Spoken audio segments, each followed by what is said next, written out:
सुबह 9:17। राहुल ने अपनी नींद पूरी भी नहीं की थी। सुबह उठ गया, उसको ड्यूटी जाना था। उसने अपना फोन उठाया। उस फोन में एक ईमेल आया था। उस ईमेल का सब्जेक्ट था important update regarding your employment. Rohit ने बिना कुछ टेंशन लिए वो मेल ओपन किया। उसको लगा कि शायद कोई अप्रेजल होगा या कोई नए प्रोजेक्ट की बात होगी, लेकिन ये अगले 15 सेकंड में रोहित की पूरी जिंदगी बदलने वाली थी, क्योंकि उस मेल बॉडी में लिखा हुआ था your employment with the company has been terminated effective immediately. सिर्फ एक लाइन, बस एक लाइन, और पूरे उसके 6 साल की मेहनत बस एक पैराग्राफ में खत्म। फिर राहुल ऑफिस गया, लैपटॉप जमा किया, आईडी कार्ड जमा किया, एक्सेस कार्ड ब्लॉक्ड हो गया उसका, और एचआर ने हाथ मिलाया और क्या बोला पता है? All the best for your future. कितनी अजीब बात है ना कि अभी अभी इंसान का प्रेजेंट बिखर गया और उसको फ्यूचर के लिए बधाइयां दी जा रही है। All the best. Rohit office से बाहर निकलता है घर जाने के लिए, बट वो रोड भी क्रॉस नहीं कर पा रहा है। नहीं, ट्रैफिक की वजह से नहीं, क्योंकि उसके दिमाग में 100 आवाजें बज रही हैं। वो क्या? पापा की medicine, house rent, EMI, utility bills, wife को क्या बोलूंगा, बच्चों की स्कूल फीस। फिर रोहित ने अपना फोन उठाया और पहला काम क्या किया? अपना बैंक अकाउंट चेक किया, और उस बैंक अकाउंट में मात्र थे 18,000 रुपए।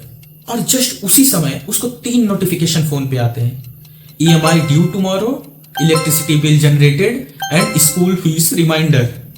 रोहित ने फ्रस्ट्रेट होकर अपना फोन बंद कर दिया। कभी कभी सच देखना सच सुनने से भी ज्यादा दर्द देता है, ज्यादा पेन होता है इंसान को। अब आप सोच रहे होंगे कि ये रोहित की स्टोरी है, बट नहीं, रोहित की कहानी हम सब भी जी रहे हैं। हमें लगता है ये ले ऑफ्स की न्यूज, ये सारी जो कंपनी ने इतना निकाला, ये सिर्फ न्यूज पे आते हैं। तब तक हमको ऐसा लगता है जब तक ये हमारी मेल बॉडी में ना आ जाए, हमारे ऊपर इसका इफेक्ट ना हो। मैं आपसे एक सवाल पूछता हूं, और इसका आंसर ना आप मुझे नहीं, अपने आप को देना, खुद से ये सवाल करके। अगर आज आपकी जॉब चली जाए तो आपका पहला रिएक्शन क्या होगा? दूसरी जॉब सर्च करने लगेंगे, रिज्यूम अपडेट करेंगे, naukri.com पे जाएंगे, लिंक्डइन पे जाएंगे? नहीं, मैं बताऊं, सबसे पहला रिएक्शन होगा आप अपना बैंक बैलेंस चेक करोगे, क्योंकि वो बैंक बैलेंस ही डिसाइड करेगा कि अब आप पैनिक कर जाओगे इस सिचुएशन में, या फिर इस सिचुएशन से निकलने का पीसफुल माइंड से प्लान बनाओगे। उस रात रोहित सो नहीं पाया। वो अपने रूम पे था, लाइटें बंद थी, पर उसके दिमाग में हमेशा एक लाइट जल रही थी। एक तरफ पूरे उस पर डिपेंडेंट लोग चैन से सो रहे हैं, बट वो रात भर ऐसे ऊपर देखते हुए जाग रहा है। और जागते हुए उसको रियलाइज हुआ कि एक्चुअल में उसकी नींद उड़ी क्यों हुई है। जॉब लॉस की वजह से? बिल्कुल नहीं, बल्कि उसकी नींद इसलिए उड़ी हुई है क्योंकि वो अनप्रिपेयर्ड था।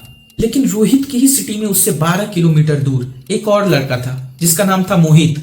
ये जॉब जाने में ना रोहित के साथ मोहित भी था, दोनों की एक ही दिन जॉब गई थी। मोहित की फैमिली, मोहित की सैलरी, वो सब कुछ राहुल के जैसी ही थी। बट जिस रात रोहित रात भर जागता रहा, उस रात मोहित आराम से सो रहा था। क्यों?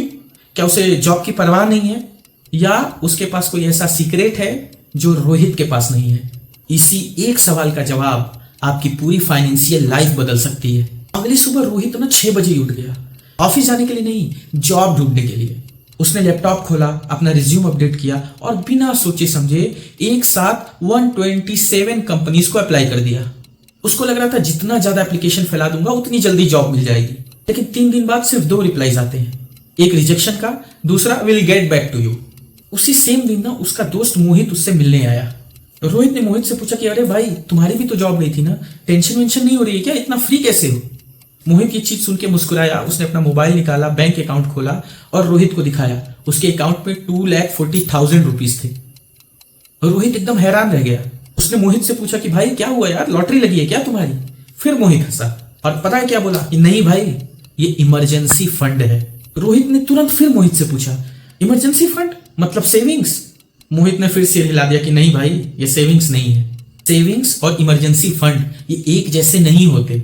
सेविंग वो होती है जो कभी भी खर्च हो सकती है, लेकिन इमरजेंसी फंड वो होता है जो सिर्फ और सिर्फ इमरजेंसी के लिए होता है। मोहित ने टेबल पे रखा पानी का ग्लास उठाया और रोहित से बोला कि रोहित भाई, तू गाड़ी चलाता है ना? रोहित ने बोला हाँ यार, चलाता हूं। तो उसने पूछा कि क्या एक बात बता, रोज सीट बेल्ट काम आती है? रोहित ने बोला नहीं। फिर रोज लगाता क्यों है? तो रोहित ने बोला कि कभी इमरजेंसी में कुछ ऐसा हुआ तो वही हमको प्रोटेक्ट करेगी। सीट बेल्ट नहीं लगाया तो एयरबैग नहीं खुलेगा। इसी वक्त मोहित ने फिर रोहित से कहा कि सेम इमरजेंसी फंड भी अपने इमरजेंसी का एयरबैग होती है। जब तक एक्सीडेंट नहीं होता तब तक लगता है इसकी क्या यूज है यार, ये तो फालतू है। पर जिस दिन एक्सीडेंट होता है उस दिन इसकी कीमत समझ आती है। रोहित ने तुरंत मोहित से पूछा कि भाई कितना इमरजेंसी फंड होना चाहिए। मोहित ने बोला कि भाई सैलरी पे जज मत करना, अपनी लाइफ देखना, हर महीने घर चलाने के लिए आपको कितने पैसे चाहिए। मोहित ने एक पेपर उठाया, उस पे 2 कॉलम्स बनाए, एक जिंदा रहने के लिए, एक कंफर्ट के लिए।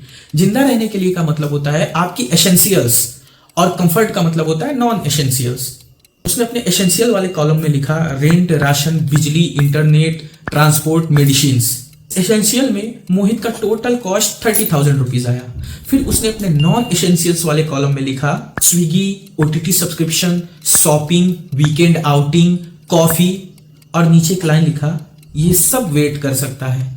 अब मोहित ने रोहित को समझाया कि मेरे एसेंशियल्स का टोटल कॉस्ट 30,000 आ रहा है, अब इसको 6 से मल्टीप्लाई कर दो। रोहित ने तुरंत मल्टीप्लाई किया और बताया 1,80,000। मोहित ने बोला ये है मेरी असली सैलरी। रोहित तुरंत कंफ्यूज हो गया। फिर मोहित हंसा और बोला नहीं समझा, मेरी कंपनी सैलरी महीने में देती है, बट ये इमरजेंसी फंड मेरे 6 महीने की सैलरी का टेंशन खत्म कर देता है। उस मोमेंट पे रोहित को समझ में आया कि उसकी प्रॉब्लम कोई जॉब जाना नहीं थी, बल्कि मेन प्रॉब्लम ये थी कि उसने कभी भी अपने इनकम का और अपने लाइफ का बैकअप बनाया ही नहीं। अब रोहित के पास 2 चॉइसेस थी, या तो सिचुएशन में एकदम पैनिक कर जाए, या अब से भी जो मोहित कर रहा है वो सेम काम रोहित भी करना शुरू कर दे। अब यहाँ पर रोहित एक और बहुत बड़ी गलती करने वाला था जो ऑलमोस्ट 90% लोग भी करते हैं, और ये छोटी सी गलती हर एक मिडिल क्लास को सालों पीछे ढकेल देती है। रोहित घर पहुंचते ही अलमारी खोलता है, एक फाइल निकालता है। उस फाइल में उसके सारे इन्वेस्टमेंट की हुई लिस्ट थी। उसमें कुछ म्यूचुअल फंड्स थे, स्टॉक था, गोल्ड था। उसने तुरंत अपना फोन निकाला, अपनी सारी इन्वेस्टमेंट की हुई लिस्ट चेक की, और बस उसको रिडेम्पशन पे क्लिक करने वाला था कि तब तक उसके पास मोहित का फोन आ गया। मोहित उससे हाल चाल पूछने लगा, तो बातों बातों में रोहित ने मोहित को बताया मैं ये करने वाला हूँ। मोहित ने तुरंत बोला 1 मिनट, अगर ये गलती तूने कर दी ना तो उसके बाद तू 5 साल 10 साल पीछे चला जाएगा या फिर वापस ही नहीं आएगा। तब मोहित ने बोला कि रोहित प्रॉब्लम पैसों की नहीं है, एक्चुअल में प्रॉब्लम पैनिक की है। ये जो सिचुएशन है, जो तुम्हारा बैकअप नहीं है, इसकी वजह से जो तुम पैनिक कर रहे हो ये प्रॉब्लम है। जब दिमाग में कोई बात का फियर हो जाता है ना तो इंसान फिर गलती ही करता है, और उसमें सबसे बड़ी गलती ये होती है इंसान पैनिक में गलत फैसले लेने लगता है। मोहित ने रोहित को कुछ सिंपल रूल्स बताए। रूल नंबर 1, इस सिचुएशन में पहले अपने एक्सपेंसेस जो कंफर्ट के लिए नॉन एसेंशियल्स हैं उसको काटो, ना कि अपनी इन्वेस्टमेंट। रूल नंबर 2, हर दिन सिर्फ जॉब अप्लाई मत करो, नेटवर्किंग का यूज करो। जिनको जानते हो, जो आपके कलीग्स रहे हैं, आपके पहचान वाले हैं, आपके जहां भी नेटवर्किंग है, फोन करो, उनसे रिफरल्स क्रिएट करो। एंड रूल नंबर 3, आज से और अभी से इमरजेंसी फंड बनाना शुरू कर दो, क्योंकि इमरजेंसी फंड आपको जॉब ढूंढने के लिए टाइम नहीं देता। इमरजेंसी फंड आपको एक अच्छी जॉब चूज करने का हक देता है, क्योंकि पैनिक सिचुएशन में अकाउंट में पैसे नहीं होते। जो जॉब मिलती है कम सैलरी पे, कम पैकेज पे भी मिलती है, वो भी आदमी पकड़ लेता है। कितना भी टॉक्सिक कल्चर हो वहां भी ज्वाइन कर लेता है, क्योंकि आदमी पैनिक हो रहा होता है, और इसका भरपूर यूज कंपनीज भी करती हैं। इसीलिए इमरजेंसी फंड जब रहता है ना तो आपको पीस ऑफ माइंड से अच्छी जॉब चूज करने का हक मिल जाता है। रोहित ने ये सारी चीजें अप्लाई करना शुरू कर दिया। 63 डेज के बाद पहले से बेटर पैकेज पे जॉब मिल गई, और उसने तब से अपना चालू कर दिया इमरजेंसी फंड बनाना। दोस्तों वीडियो यही खत्म कर सकता था मैं, लेकिन एक असली एंडिंग अभी बाकी है। 1 साल बाद रोहित की सैलरी बढ़ चुकी थी, लेकिन इस बार रोहित ने पहला काम क्या किया, ना आईफोन खरीदा, ना बाइक अपग्रेड की, ना कोई वेकेशन का प्लान किया। उसने सैलरी आते ही सबसे पहले ऑटो ट्रांसफर कर दिया अपने दूसरे अकाउंट में। अब भले ही रोहित के पास बहुत करोड़ों की संपत्ति ना हो, बहुत लग्जरी कार ना हो, लेकिन आज उसके पास एक पीस ऑफ माइंड वाली फाइनेंशियल फ्री लाइफ है, फ्यूचर का प्रिपरेशन है, क्योंकि उसने अपना इमरजेंसी फंड बना लिया है। अब वो कंफर्ट के साथ जी रहा है, और उसको ये पता है कि अगर मेरे जॉब आज के डेट में चली गई तो 6 महीने का बैकअप है मेरे पास। इसकी वजह से वो पीस ऑफ माइंडेड अच्छी लाइफ जी रहा है। अब मैं आप लोगों से एक सवाल पूछता हूँ, ये रोहित और मोहित तो मैंने फिक्शनल कैरेक्टर बनाए हैं, पर इन पर जो प्रॉब्लम मैंने बताई, ये प्रॉब्लम बिल्कुल रियल है। और शायद इस वक्त बहुत सारे लोग, बहुत सारे रोहित और मोहित ये वीडियो देख रहे हो, तो हर महीने अच्छी सैलरी कमाते हैं, बट अगर उनकी इनकम रुक गई तो शायद 30 दिन भी गुजारा करना बहुत मुश्किल हो सकता है। तो दोस्तों कमेंट करके आप ये मुझे जरूर बताना कि आप रोहित हो या मोहित। आज का एक चैलेंज लेके जाइए, ये वीडियो खत्म करने के बाद आप बैठिए, अपनी सारी चीजें नोट डाउन करिए कि आपके एसेंशियल्स क्या है, नॉन एसेंशियल्स क्या है। जितने आपके एसेंशियल्स हैं उसका टोटल कैलकुलेट करिए कितना आता है, इनटू 6 मंथ जितना अमाउंट होता है। शायद अभी मैंने 1,80,000 बोला मोहित के लिए, बहुत बड़ा अमाउंट नहीं लग रहा है। आप भी अपनी सैलरी, अपने एसेंशियल्स को पूरा कैलकुलेट करेंगे तो आपको भी जो कॉस्ट आएगा इनटू 6 मंथ करके देखिए, पॉसिबल है, अच्छे से आराम से कंफर्टेबली आप बना सकते हैं। अगर आज भी आपके अकाउंट में जीरो है तो भी कोई टेंशन की बात नहीं है, आज से शुरू करिए 500 से 1000 से, जब तक आपका इमरजेंसी फंड इकट्ठा ना हो जाए।